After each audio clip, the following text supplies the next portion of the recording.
turabasuhuje mwese abari mu Rwanda ndetse namwe mwese aho muherereye hirya no hino ku isi turabifuriza amahoro n'abanyu bose.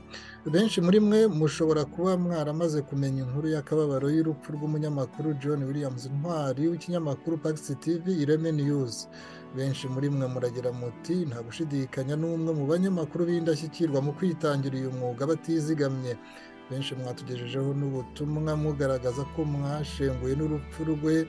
Twifatanyije namwe muri ibi byago n'akababaro, turabayihanganishije mwese. Turagira ngo tubabwire ko no ku mbuga zacu hari gahunda yo kumwunamira, kumuzirikana, kuvuga ibigwi bye.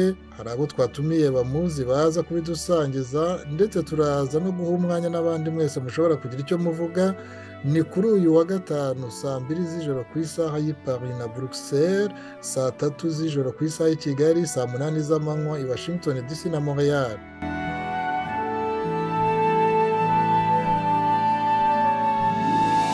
Hagati aho hari ikindi kiganiro twari tumaze iminsi twarateguye kuri uyu wa gatanu. Gahunda yacyo nayo iragumaho kuko kiba mbere yaho h'isaha, ni ukuvuga saa 1 z'ijoro ini Burayi, saa 2 ku isaha y'i Kigali. Turaba turi kumwe na bamwe mu banditse cyangwa basangije abandi ubuhamya mu gitabo Survivre par la parole, Survivors Uncensored.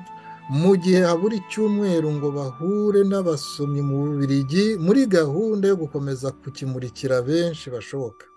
Reka twongere tubabwire ko ababishoboye mwese, ababona akanya ko mwaza tugahura turi benshi, by'umwihariko muri iriya gahunda yo kunamira, kuzirikana, kuvuga ibigwi umunyamakuru John Williams Ntwari. Izina ni ryo muntu, abari bamuzi nako abamuzi, kuko intwari mu by'ukuri ziratabaruka ntizipfa.